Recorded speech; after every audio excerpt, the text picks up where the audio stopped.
आज की ये प्यारी सी कहानी, ये प्यारा सा वीडियो बहुत समय पहले की बात है। एक जंगल में एक वटवृक्ष के नीचे एक मोर और मोरनी का झुंड रहा करता था। उन मोर और मोरनी के दिलों में बहुत प्रेम था। बहुत समय से वे आपस में मिलजुल कर रहते थे।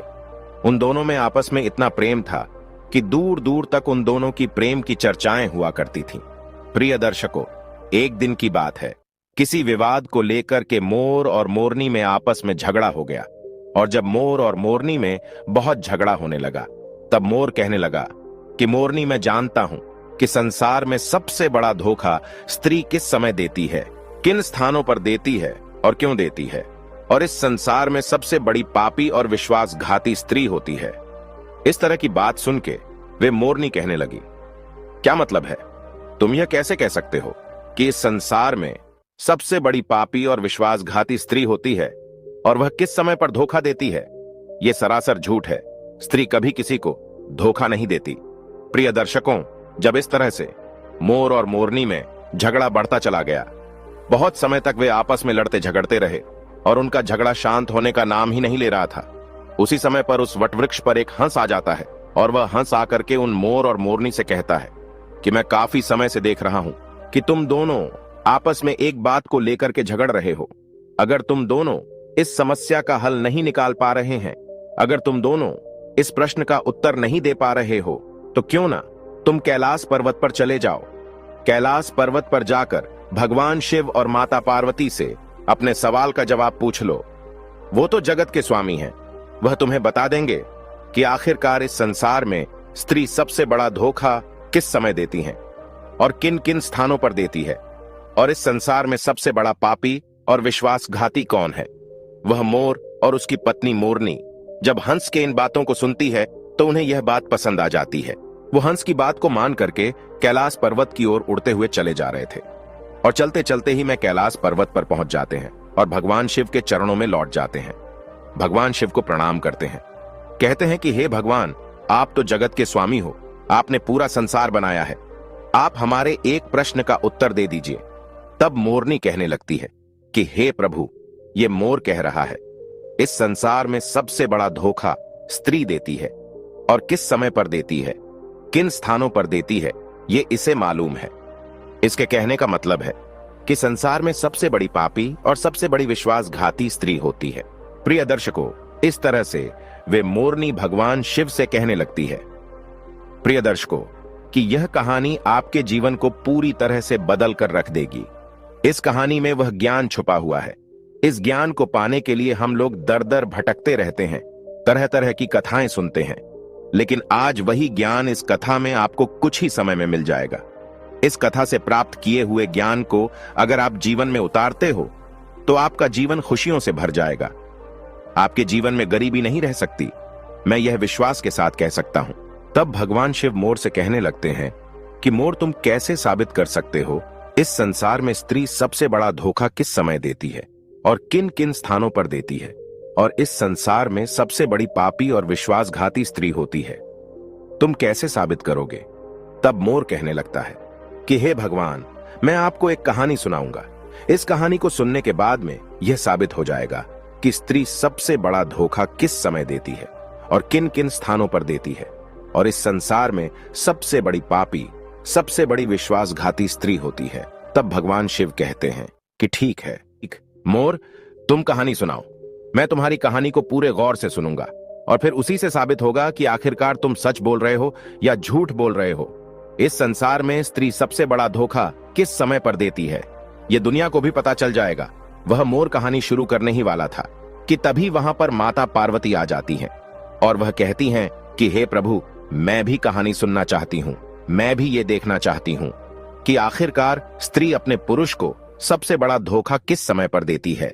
मैं भी ये जानना चाहती हूं कि आखिरकार इस संसार में सबसे बड़ा पापी और विश्वासघाती कौन होता है।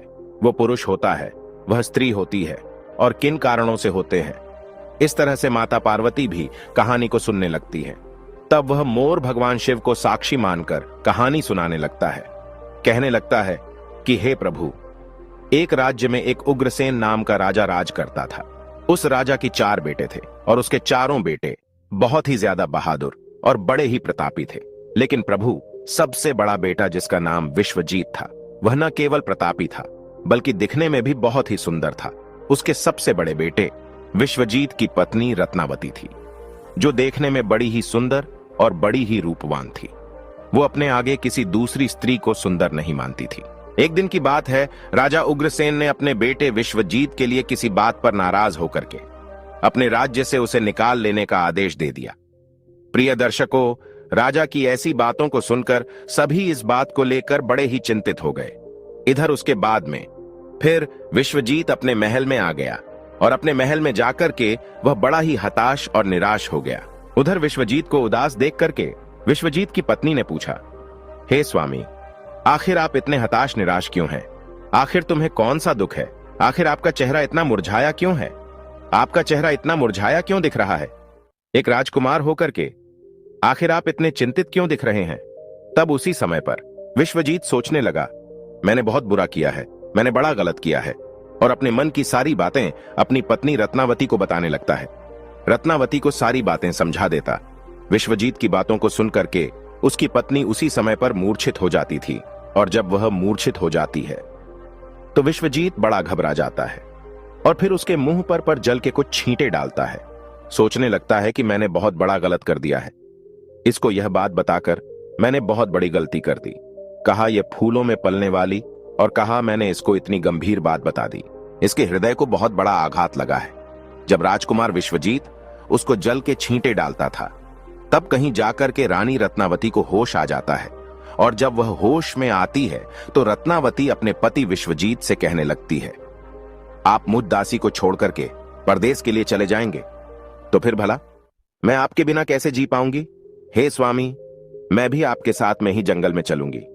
अपनी पत्नी की बात सुनकर के तब राजकुमार विश्वजीत कहता है, हे प्रिय, आखिर तुम मेरे साथ में कैसे चल सकती हो? क्योंकि तुम्हें पता नहीं है, दूसरे राज्यों में अनेक प्रकार की मुसीबतें और संकट होते हैं।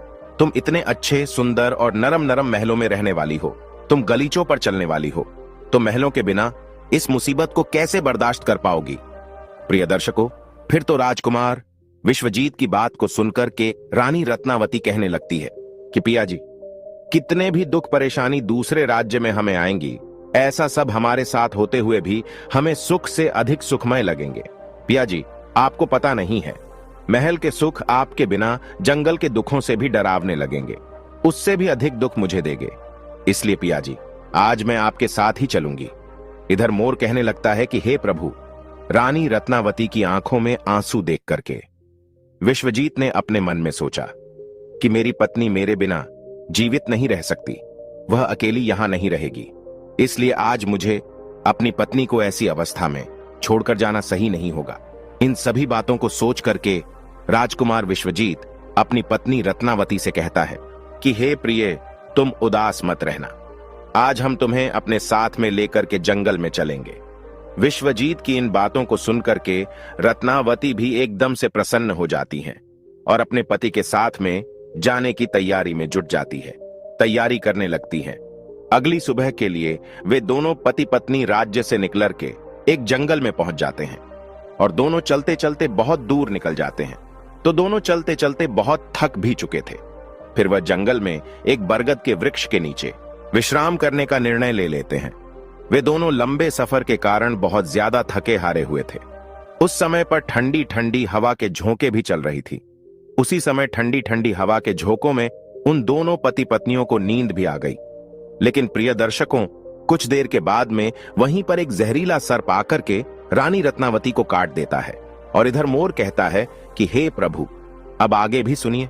जब उस जहरीले सर्प ने रानी रत्नावती को डस लिया तो रानी रत्नावती एकदम से तड़पने लगी। पत्नी को दर्द से कराता हुआ देख करके विश्वजीत की आंख एकदम से खुल गई। तब विश्वजीत रानी को तड़पता हुआ देख करके और सांप को जाता हुआ देख करके एकदम से घबरा जाता है। राजकुमार विश्वजीत बहुत बेचैन हो जाता है। प्रिय दर्शकों, ऐसे दृश्य को देखते ही उसकी आंखों के सामने उसकी पत्नी की मृत्यु हो गई। इस प्रकार से अपनी पत्नी को मरी हुई देख करके विश्वजीत ऊंचे ऊंचे स्वर में विलाप करने लगा। उसका रोना धोना सुनकर के जंगल के शेर, भेड़ियां और आदि जानवर उसे खाने के लिए आने लगे। फिर राजकुमार विश्वजीत ने अपने दिल पर पत्थर रख करके यह निश्चय कर लिया कि इस जंगल में मेरी जीवन संगिनी ही मर गई है, तो फिर भला मैं जी करके क्या करूंगा? आज मैं अपनी पत्नी के बिना इसी जंगल में अपने प्राणों को भी त्याग दूंगा। ऐसा निश्चय करने के बाद में फिर वह अपनी पत्नी की लाश के पास से उठ जाता है और जंगल में जाकर के सूखी लकड़ियों को इकट्ठी करने लगता है और लकड़ियों को इकट्ठा करते करते रो रो कर कहता है कि मैं भी आज अपनी पत्नी के साथ में जल करके मर जाऊंगा। प्रिय दर्शकों, उसी समय पर वहां से एक दिव्य संत गुजर रहे थे। जब वे दिव्य संत विश्वजीत को रोते हुए देखते हैं तो वह कहने लगते हैं कि पुत्र, तुम क्यों रो रहे हो? इस भयानक जंगल में तुम क्यों विलाप कर रहे हो? अगर तुम ऐसे ही रोते रहे तो जंगल के जानवर तुम्हें अपना भोजन बना लेंगे। तुम्हें किस बात का दुख है? तुम क्यों रो रहे हो?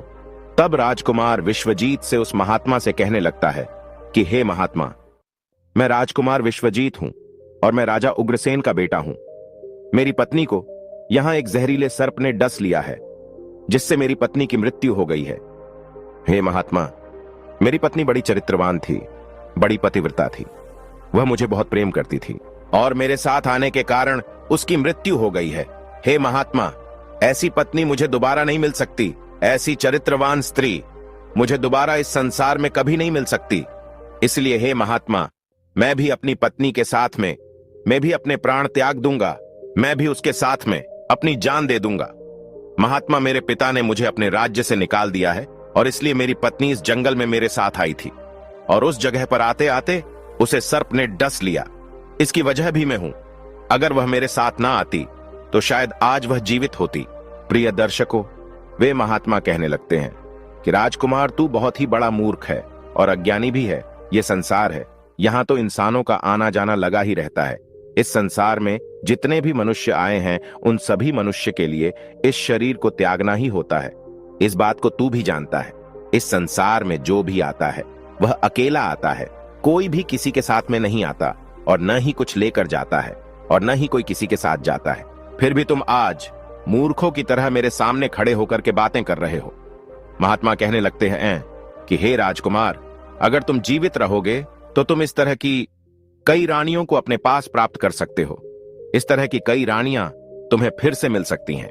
आज तुम मेरी बात मान लो और अपनी प्राण मत त्यागो।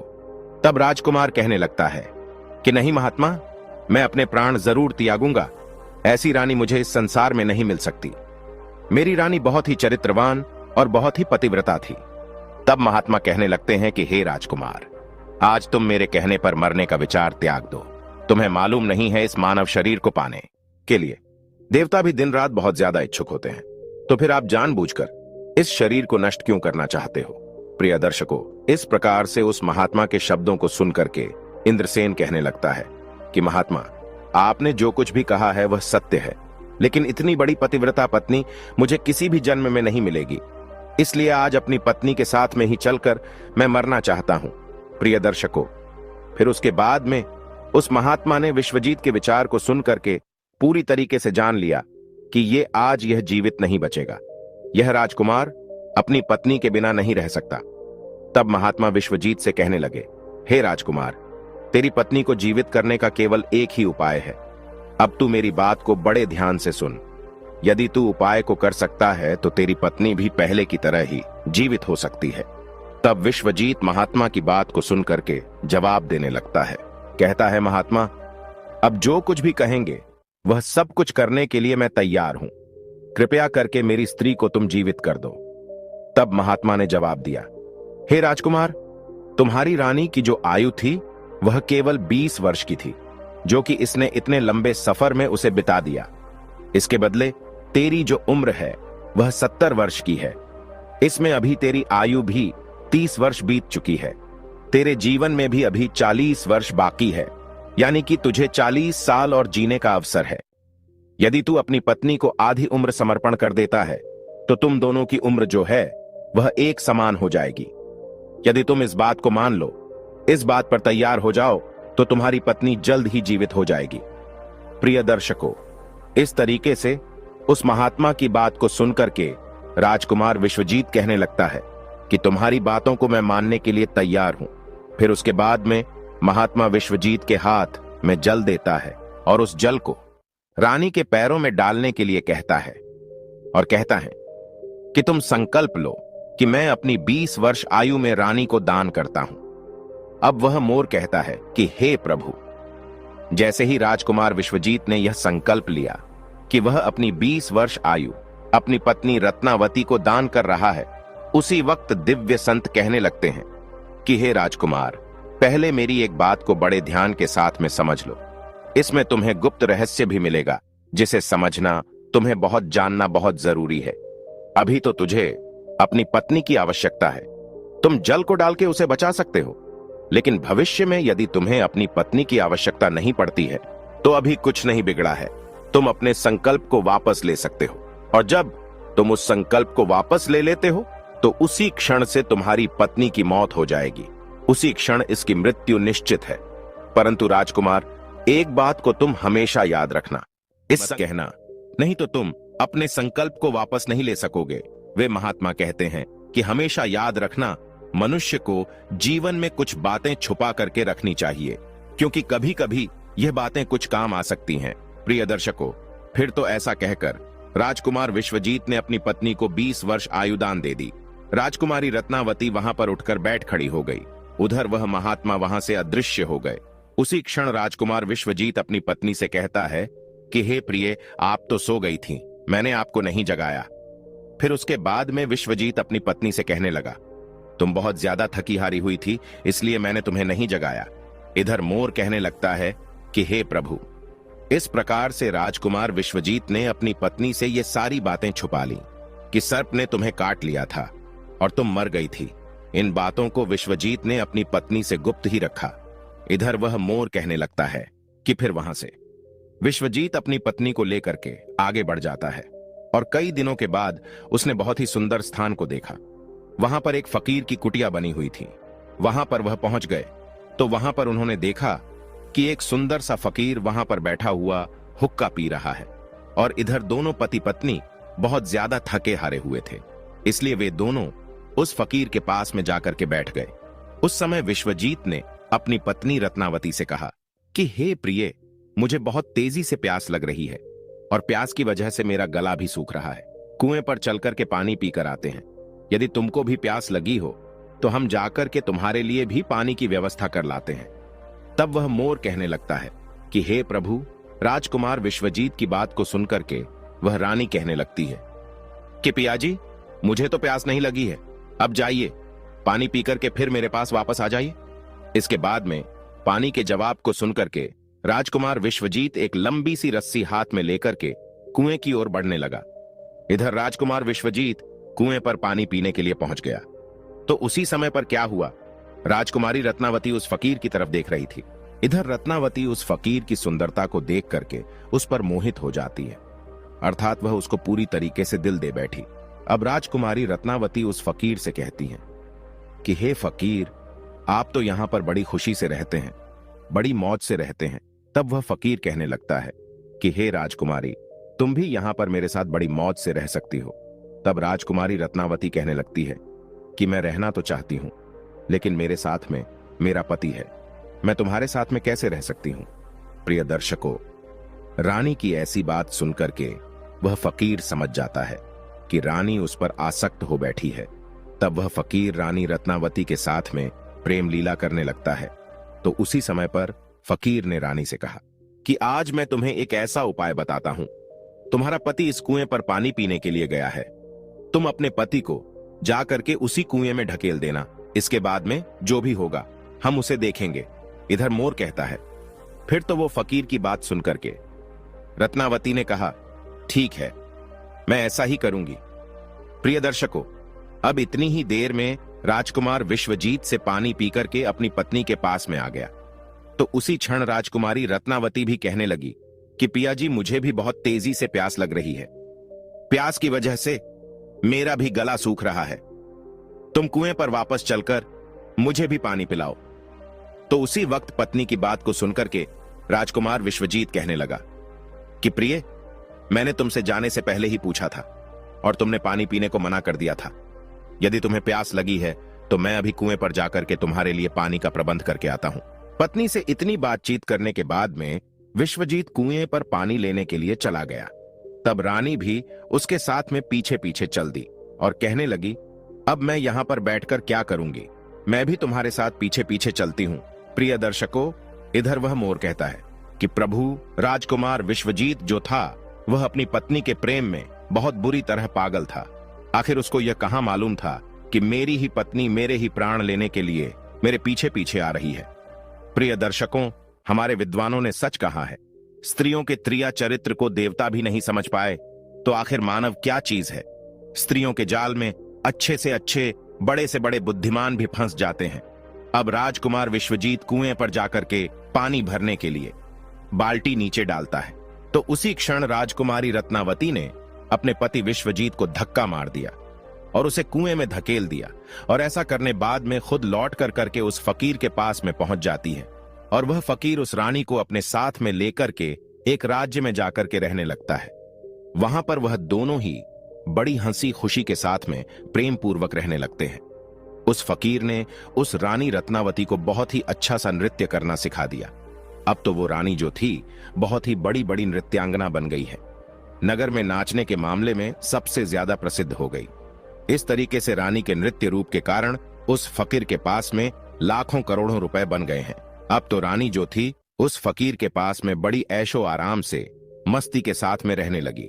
जिस समय रानी ने अपने पति विश्वजीत को उस कुएं में ढकेल दिया था, तब सहयोग से उस समय कुएं पर एक जंजीर कुएं में लटकी हुई थी। विश्वजीत ने कुएं में गिरते समय उस जंजीर को पकड़ लिया था और उस जंजीर को पकड़ करके लटका हुआ था। अब तो विश्वजीत उस कुएं में भगवान को याद करके सोचने लगा, हे प्रभु, क्या यही मेरे प्यार की सजा है। अब कुछ देर बाद में बंजारों की एक टोली वहां पर आ गई। उन बंजारों के झुंड में से एक बंजारा अपनी बाल्टी लेकर के उस कुएं की ओर बढ़ने लगा तो कुएं के नजदीक आकर के उसने अपनी बाल्टी उस कुएं में पानी भरने के लिए डाल दी। तब उसी समय पर विश्वजीत ने उस बाल्टी को अपने हाथों से पकड़ लिया। अब तो बंजारा इस दृश्य को देख करके एकदम से चौंक गया और उसने पूछा, हे भाई, आखिर तुम कौन हो। तब राजकुमार विश्वजीत ने जवाब दिया, भाई, मैं बड़ी मुसीबत का मारा ही, तो मैं तुम्हारा एहसान पूरी जिंदगी भर नहीं भूलूंगा। प्रिय दर्शकों, अब तो ऐसा कहकर के राजकुमार विश्वजीत उस बंजारे से प्रार्थना करने लगा, किंतु राजकुमार विश्वजीत की इस दुख और पीड़ा को देख करके उस बंजारा के मन में दया आ जाती है और वह सोचने लगा कि इंसान ही इंसान के काम आता है, और उसने विश्वजीत को उस कुएं से बाहर निकाल लिया और पूछा कि हे भाई, आखिर तुम कौन हो, आखिर तुम उस कुएं में कैसे गिर गए, मुझे अपना वृत्तांत बताओ। तब विश्वजीत ने जवाब दिया, हे भाई, मैं किस मुंह से अपना हाल आपको बताऊं। जो घटनाएं, जो मुसीबतें मेरे साथ में घटी हैं, भगवान न करे इस प्रकार की मुसीबतें फिर किसी के साथ में घटे। फिर विश्वजीत ने जवाब दिया, हे भाई, यदि तुम मुझसे इन बातों को जानना ही चाहते हो, मेरी परेशानी को जानना ही चाहते हो, तो सुनो, मैं आपको अपना कथन सुनाता हूं, अपनी बीती आपको सुनाता हूं। मैं एक राजकुमार हूं। मेरे पिता ने किसी कारण से मुझे अपने राज्य से निकाल दिया है, इसलिए मैं अपनी धर्मपत्नी के साथ में इस जंगल में पहुंच गया, और मेरी पत्नी और मैं एक दूसरे से बहुत ज्यादा प्रेम करते थे। तब उसी समय पर जंगल में एक सर्प ने मेरी पत्नी को काट लिया था। इससे मेरी पत्नी की मृत्यु हो चुकी थी। मैं उस जंगल में अपनी पत्नी के साथ अपने प्राणों के लिए त्यागने जा रहा था। तब एक महात्मा ने मुझ पर दया की और मेरी 40 वर्ष की आयु में से 20 वर्ष मेरी पत्नी को दान देकर के उसे जीवित कर दिया। फिर हम वहां से आगे के लिए बढ़ गए। अब कुछ दिनों के बाद में हम एक स्थान पर पहुंच गए जहां पर एक फकीर की झोपड़ी थी। वहां पर मुझे बहुत तेज प्यास लगी। मैं पानी पीने के लिए कुएं पर चला गया। जब मैं वापस आया तो मेरी पत्नी ने कहा कि उसे भी प्यास लगी है और मुझे भी साथ लेकर के कुएं पर पानी पिला लाओ, और इसी तरीके से तय करके मेरी पत्नी मेरे साथ साथ उस कुएं पर पहुंची। मैं उस कुएं से पानी निकाल रहा था तो मेरी पत्नी ने मुझे पीछे से धक्का दे दिया। कुएं में लटकती हुई जंजीर मेरे हाथों में आ गई, जिससे मैं कुएं में डूबने से बच गया। और फिर जब आप आ गए तो मैंने आपको आवाज दी, जिसके बाद आपने मुझे कुएं से निकाल लिया और मेरे प्राणों की रक्षा की। अब इधर मोर कहने लगता है कि हे प्रभु। इस प्रकार से राजकुमार विश्वजीत ने बड़े उदास मन से अपनी आप बीती उस बंजारे को सुना दिया, और फिर अपना कथन सुनाने के बाद में राजकुमार विश्वजीत एकदम से चुप हो गया।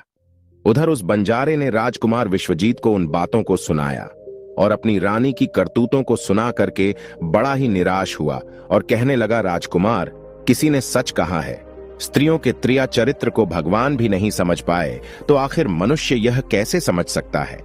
स्त्रियों का चक्रव्यूह भी कुछ ऐसा ही होता है जिसमें फंस करके मनुष्य कुछ भी नहीं कर पाता है, वह बर्बाद हो जाता है। ऐसा कहने के बाद में उस बंजारे ने विश्वजीत के सिर पर हाथ घुमाया और कहने लगा, हे भाई, तुम चिंता मत करो, भगवान बड़े ही दयालु होते हैं, वे तुम्हारी सहायता जरूर ही करेंगे।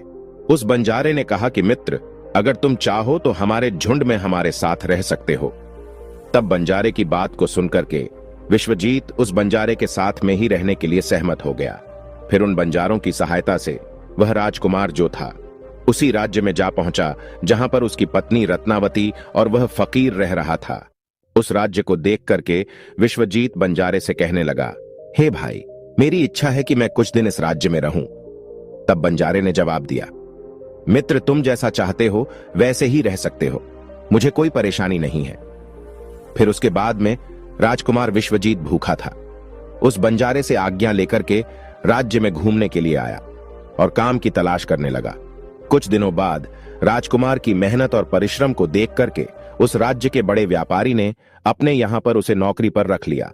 इस तरीके से राजकुमार विश्वजीत उस व्यापारी के यहां पर काम करना शुरू कर दिया और बड़ी मेहनत और लगन के साथ में अपने कर्तव्यों का निर्वहन करना शुरू कर दिया।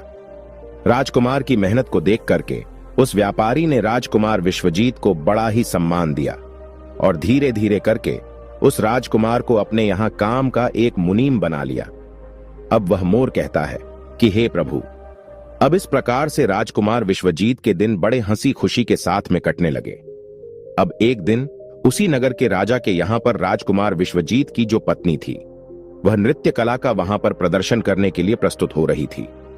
प्रिय दर्शकों, जब राजा के यहां पर राजकुमारी रत्नावती का नृत्य होने वाला था तब राजा ने उस शहर के सभी बड़े से बड़े व्यापारी अपने यहां पर नृत्य देखने के लिए निमंत्रण दिया था। बंधु राजकुमार रत्नावती के नृत्य की प्रशंसा उस पूरे नगर में हो रही थी। पूरे राज्य में वह सबसे बड़ी नर्तकी और सबसे प्रसिद्ध भी बन चुकी थी। तब सेठ राजकुमार विश्वजीत से कहता है कि मैं राजा के यहां पर नृत्य देखने के लिए जा रहा हूं, अगर तुम भी दरबार में चलना चाहते हो तो चल सकते हो। तब राजकुमार विश्वजीत कहता है कि क्यों नहीं, मैं भी इसी बहाने से नृत्य देख लूंगा।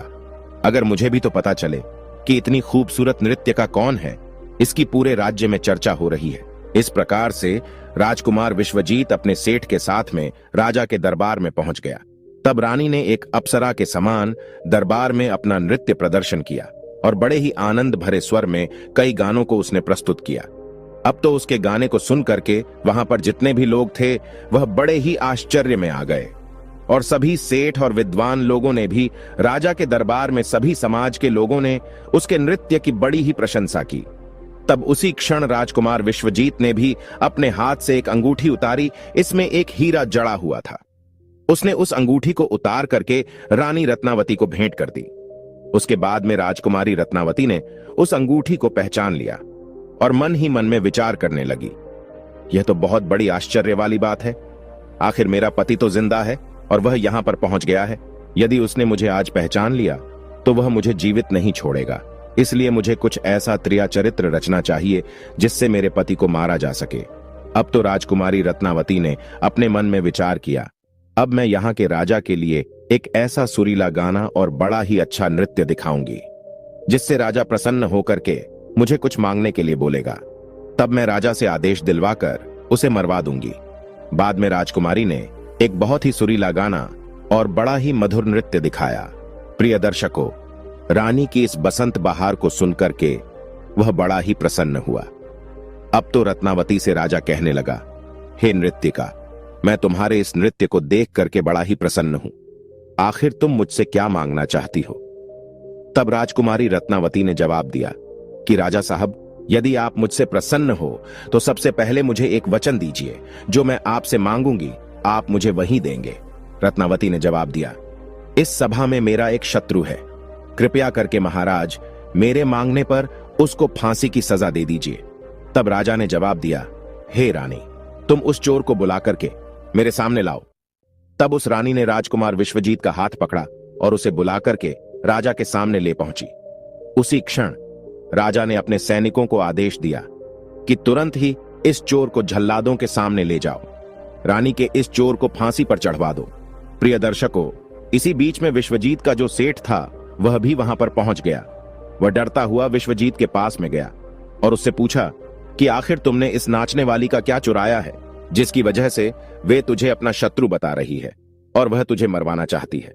तब राजकुमार विश्वजीत ने अपने मालिक को जवाब दिया कि हे मालिक, मैंने उसका कुछ नहीं चुराया है। बस इस राजा को अब इतना समझा लो कि मुझे सजा देने के पहले मेरी 2 बातों को गौर से सुन ले। हो सकता है मेरी जान बच जाए। अब तो विश्वजीत का मालिक इन बातों को सुनकर के अपने साथी व्यापारियों से इस विषय में कुछ चर्चा करने लगा। उस सेठ ने कहा कि मित्रों, या तो राजा न्याय करे या फिर हम सभी इस शहर को छोड़ करके इस शहर से कहीं और चले जाएंगे। इस प्रकार से सभी व्यापारी इकट्ठे होकर के राजा के पास में पहुंच गए और राजा से जाकर कहने लगे, हे राजन, हमारा मुनीम जो है वह एक निर्दोष है और आपने उसे मरवाने का आदेश दे दिया है। वे कह रहा है कि राजा से वो 2 बातें कहना चाहता है। यदि इन 2 बातों को सुनने के बाद में आपको उस पर कोई अपराध लगे तो आप उसे मरवाना चाहे तो आप उसे मरवा सकते हो। उसके मरने के पहले उसकी 2 बातों को आप जरूर सुनिए। प्रिय दर्शकों, फिर राजा ने व्यापारियों की बात सुनकर के कहा, ठीक है, तुम अपने मुनीम को मेरे पास में बुलवा दो। तब विश्वजीत को बुलाकर के राजा के सामने खड़ा किया गया। तब राजा ने जवाब दिया, तुम जो भी कहना चाहते हो वह खुले शब्दों में मेरे सामने कहो। तब उसी समय राजकुमार विश्वजीत ने जवाब दिया कि महाराज, आखिर मैंने कौन सा अपराध किया है जिस कारण आपने मेरी हत्या करवाने के लिए अपने मंत्रियों को आदेश दे दिया। फिर राजकुमार विश्वजीत की बात को सुनकर के राजा ने जवाब दिया, तू उस नृत्यकी का चोर है, उसका शत्रु है। तो विश्वजीत ने जवाब दिया, नहीं महाराज, मैं इस कुल्टा स्त्री का पति हूं जो मुझे कुएं में ढकेलकर इस फकीर के साथ मैं यहां पर भागकर चली आई है। अब तो राजकुमारी रत्नावती ने समझ लिया कि अब तो बात बिगड़ रही है। तब राजकुमारी रत्नावती जो थी राजा से कहती है कि हे महाराज, मैं चरित्रहीन नहीं हूं, मैं कुल्टा नहीं हूं, यह बिल्कुल झूठ बोल रहा है। आखिर ये कौन है? मैं तो इसे जानती भी नहीं हूं, यह तो मेरा चोर है। मैं तो सिर्फ इतना ही जानती हूं कि यह मेरा शत्रु है। फिर राजकुमार विश्वजीत ने जवाब दिया कि महाराज, ठीक है, यदि यह मेरी पत्नी नहीं है तो वह सब कुछ जो मैंने रास्ते में दिया था वह मेरी अमानत के रूप में इस स्त्री से मुझे वापस दिलवा दो। फिर विश्वजीत रानी रत्नावती की तरफ देखने लगा। तब राजकुमार विश्वजीत ने अपनी अमानत को वापस लेने की बात की तो राजकुमारी रत्नावती ने इसे बड़े सहज स्वभाव से स्वीकार कर लिया। तब विश्वजीत ने जवाब दिया, अच्छा, अब तुम अपने हाथों में गंगा जल लो। अब तुम्हारा न्याय इसी सभा में होगा और सभी के सामने होगा। तब राजकुमारी रत्नावती ने जल डाल करके जमीन पर रखा और कहा कि वही वस्तु जो रास्ते में मुझे दी गई थी, मैं इसे आज से वापस कर रही हूं। तब उसी क्षण राजकुमार विश्वजीत ने अपने हाथों जल लिया और जल लेकर के यह बात कही कि मैंने रास्ते में जो कुछ भी चीज अपनी रानी को दी है वह मैं वापस ले रहा हूं, और हाथों में गंगा जल ले लिया। उसी वक्त रानी रत्नावती ने भी अपने हाथों में जल लिया और कहा कि मुझे रास्ते में जो वस्तु भी इसने दी है, मैं उसकी वस्तु इसके कहने के अनुसार आज इसे वापस कर रही हूं। जैसे ही उसने अपने हाथों से जल छोड़ा तो उसी क्षण रानी के शरीर से प्राण निकल गए। अब वह मोर कहने लगा कि प्रभु, इस दृश्य को देख करके वहां के लोग जो कि एकदम से आश्चर्यचकित हो गए। राजा के लिए भी यह बात बड़ी ही चिंता का विषय बन गई। तब राजा विश्वजीत से कहने लगा, आखिर यह क्या हो गया? मुझे सच्चाई बताओ, सच्चाई क्या है? तब उसी क्षण राजकुमार विश्वजीत अपनी कहानी सुनाने लगा। अपने जीवन की सभी घटनाओं को खुल करके बताते हुए उसके राज्य से निकाले जाने से लेकर अब तक की सभी घटनाओं को उसने सुना दिया, और राजा ने भी बड़े ध्यान के साथ में सुना। राजा ने पूरी कथा को सुनकर के विश्वजीत को अपने गले से लगा लिया, और उसके बाद में राजा ने अपनी राजकुमारी की शादी विश्वजीत के साथ में करवा दी। तभी इधर मोर कहने लगा, हे प्रभु, मैंने इस कहानी को सुना है। इस कहानी को सुनने के बाद में मैं भी स्त्रियों से घृणा करने लगा हूं, और मैं बड़े दावे के साथ कह सकता हूं कि संसार में स्त्री जो है पुरुषों से अधिक ज्यादा पापी और धोखेबाज होती है, इसके साथ ही विश्वासघाती भी होती है। प्रिय दर्शकों, उस समय उस मोर ने यह कहानी माता पार्वती और भगवान शिव को सुनाई और यह बताया कि स्त्री ही होती है पुरुष की तुलना में सबसे ज्यादा विश्वासघाती और पापी होती है। इस कहानी को सुनने के बाद में भगवान शिव और माता पार्वती एकदम से हैरान रह गए। तब माता पार्वती कहने लगी कि मुझे लगता है ये मोर सच कह रहा है। स्त्री तो किसी में से ही एक दो ही सच्ची और ईमानदार और चरित्रवान निकलती है, परंतु इसके अलावा पुरुषों में भी कुछ ऐसे प्राणी हैं जो पापी और विश्वासघाती हो सकते हैं। भगवान शिव ने पूछा कि मोरनी, तुम इस बात को कैसे सिद्ध करोगी कि पुरुष भी सबसे बड़ा पापी और विश्वासघाती होता है, और वह किस समय पर धोखा देता है? भगवान शिव की बात को सुनकर के मोरनी कहने लगी, प्रभु मैं भी अब आपको एक छोटी सी कहानी सुनाती हूं, जिससे साफ साफ मालूम होगा कि स्त्री की तुलना में पुरुष सबसे ज्यादा पापी और दुराचारी होते हैं और धोखेबाज भी होते हैं, और वह किस समय पर धोखा देते हैं यह भी आपको पता चलेगा। फिर उस मोरनी ने भगवान शिव और माता पार्वती के सामने ही कहानी कहना प्रारंभ किया। मोरनी कहने लगी, हे प्रभु, एक नगर में एक सेठ रहा करता था। उस सेठ का एक लड़का था और वह लड़का रात दिन जुआबाजी और सट्टा खेलता था। सेठ के खूब समझाने के बावजूद भी वह लड़का नहीं समझता था। अंततः सेठ उसको समझा समझाकर मृत्यु को प्राप्त हो गया, लेकिन वो लड़का नहीं समझा। जब पिता की मृत्यु होने के बाद वो लड़का और भी ज्यादा अस्वतंत्र हो गया। अपने पिता की सारी जमीन, सारी जमा पूंजी को सट्टे में फूंक दिया। सट्टाबाजी में ही पूरी जमा पूंजी को लगा दिया और बर्बाद होकर के जमीन दौलत सब कुछ बेच करके बस सट्टेबाजी में लग गया और गांव छोड़कर निकल गया। जब वो लड़का गांव छोड़कर निकल जाता है तो दोबारा लौट करके उस गांव में नहीं आता है। घूमता घूमता वो एक नगर में पहुंच जाता है। उस नगर के राजा के महल के सामने जाकर के बैठ जाता है। राजा उस लड़के को देखता है और देखने के बाद राजा सोचने लगता है कि ये लड़का बड़ा सुंदर है। हो सकता है या तो कोई सेठ का लड़का हो या किसी राजा का लड़का हो। राजा इसी बात को सोचकर उस लड़के को अपने पास बुलवाता है। सैनिक उस लड़के को राजा के पास लेकर के जाते हैं। राजा उस लड़के से पूछता है, भाई तुम कहां से आए हो? दिखने में बड़े सुंदर हो, सीधे साधे लगते हो। तुम कौन हो? कहां से आए हो? तुमको क्या परेशानी है? लड़का राजा को जवाब देता है। वो राजा से कहता है, राजा साहब, मैं एक बहुत बड़ा व्यापारी हूं।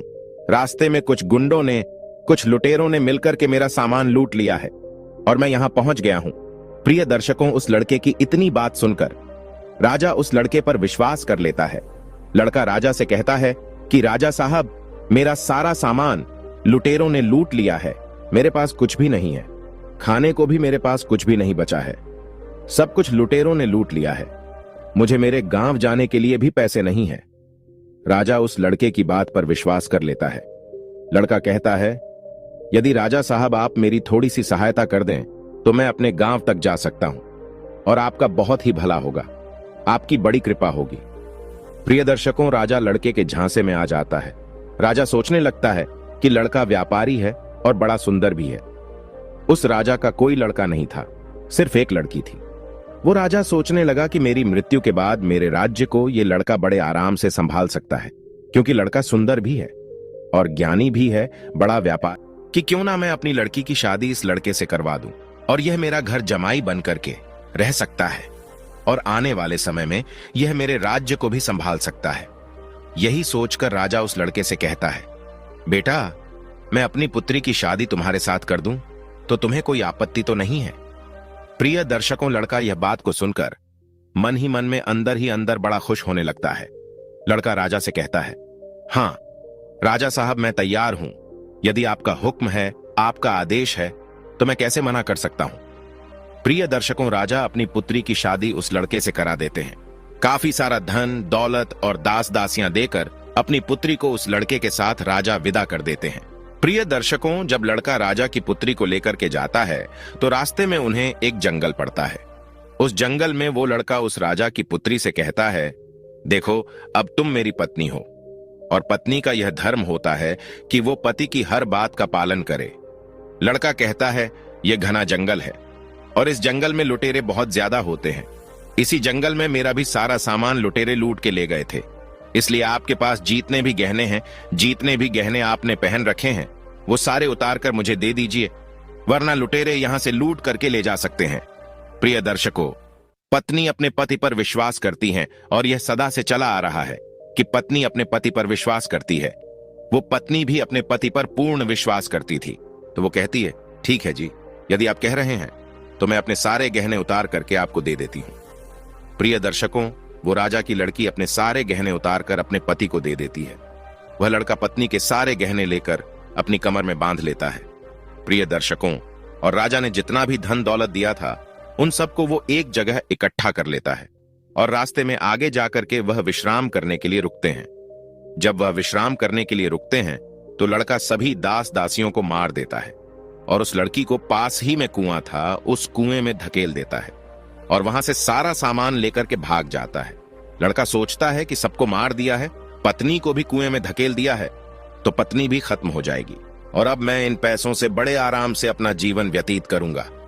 खूब मैं जुआमबाजी करूंगा, खूब मैं सट्टा लगाऊंगा।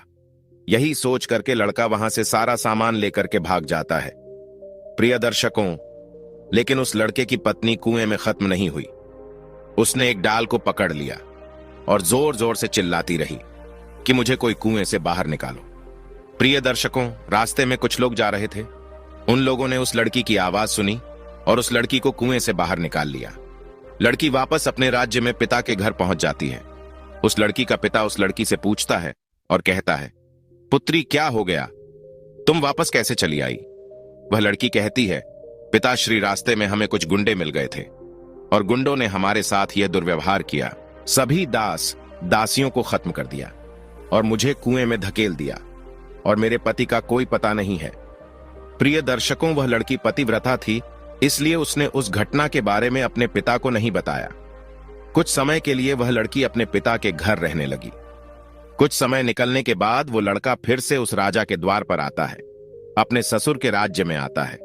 प्रिय दर्शकों, वह जितना भी धन लूट करके ले गया था उसने सब कुछ जुआबाजी सट्टाबाजी में उड़ा दिया था। जब एक भी पैसा उसके पास नहीं बचा तो वो लड़का फिर से अपने ससुर के पास आता है।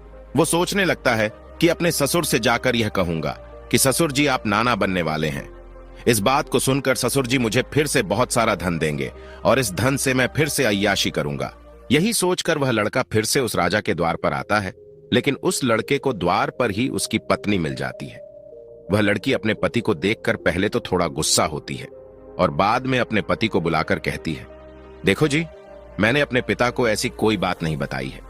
मैंने अपने पिता से यह कहा है कि हमें रास्ते में कुछ लुटेरों ने लूट लिया है और दास दासियों को मार दिया है और मुझे कुएं में धकेल दिया है और मेरे पति का कुछ पता नहीं है। यही बात आपको भी मेरे पिता से कहनी है। प्रिय दर्शकों, लड़का अपनी पत्नी की इस बात को सुनकर बड़ा खुश होता है। सोचने लगता है कि मेरी पत्नी तो वास्तविकता में पतिव्रता है। प्रिय दर्शकों, लेकिन कुत्ते की पूंछ को कितने वर्ष भी आप सीधा करके रखो, लेकिन वह टेढ़ी की टेढ़ी ही निकलती है। कुत्ते की पूंछ कभी भी सीधी नहीं हो सकती। इसी तरीके से यह लड़का भी कभी सीधा नहीं हो सकता। यह लड़का फिर से राजा के पास जाता है और पत्नी ने जो बात कही है वही बात राजा से कहता है। प्रिय दर्शकों, लड़के की बात पर राजा विश्वास कर लेता है। प्रिय दर्शकों, लड़का अपनी पत्नी से फिर से कहता है कि देखिए, मैं आपको लेने के लिए आया हूं। मुझे अपनी गलती का एहसास है। पता नहीं ऐसा क्या हुआ था मेरे साथ जो मैंने आपके साथ ऐसा व्यवहार किया, लेकिन मुझे अब मेरी गलती का एहसास हो गया है। मैं आपको लेने के लिए आया हूं। आपको कल सुबह ही प्रातः काल ही मैं यहां से लेकर जाऊंगा। आप तैयार रहिएगा। अब आप जाकर सो जाइए। प्रिय दर्शकों, सारे घर वाले सो जाते हैं। राजा सो जाता है, उसकी पत्नी सो जाती है। वह लड़का आंधी रात को उठता है और राजा की तलवार से राजा की गर्दन काट देता है, अपनी पत्नी की गर्दन काट देता है। सभी को मारने के बाद वहां से सारा धन और उस स्त्री के गहने चुरा करके फिर से अपने गांव लौट आता है। इस प्रकार से मोरनी कहने लगती हैं, अब आप बताइए कि संसार में सबसे बड़ा पापी और विश्वासघाती कौन है? अब न्याय आपके हाथ में है। अब आप ही बताइए कि इस संसार में सबसे बड़ा पापी और विश्वासघाती कौन है? तब भगवान शिव कहने लगते हैं कि मैंने तुम दोनों की कहानी बड़े ही ध्यानपूर्वक सुनी है कि दोनों का न्याय करता हूं। सच में संसार में स्त्री पुरुष के बीच में सबसे ज्यादा पापी और विश्वासघाती कौन होता है, यह तो स्पष्ट करना मुश्किल है। तब भगवान शिव कहते हैं कि बिना किसी शंका के यह सत्य है कि इंसान की सोच जब उसके स्तर से नीचे गिर जाती है तो वही इंसान पापी और विश्वासघाती होता है, चाहे वह स्त्री हो या फिर पुरुषों हो। मनुष्य को किसी भी प्रकार के पाप करने से पहले यही सोचना चाहिए कि क्या वह सही कर रहा है या फिर नहीं। पापी और विश्वासघाती होने के लिए मनुष्य में कोई जाति नहीं होती है। उस इंसान की सोच और प्रीति भाव का परिणाम होता है। प्रिय दर्शकों, वास्तव में इंसान की सोच ही उसके स्तर से नीचे गिर जाती है तो वही इंसान पापी और विश्वासघाती बन जाता है, चाहे वह स्त्री हो चाहे वह पुरुष। प्रिय दर्शकों, इस प्रकार से भगवान शिव उस मोर मोरनी का न्याय करते हैं। प्रिय दर्शकों, हमारी आज की कहानी, आज का वीडियो यहां समाप्त होता है। हम उम्मीद करते हैं कि आपको ये कहानी पसंद आई होगी और आप इससे ढेर सारी प्रेरणा लेंगे। मिलते हैं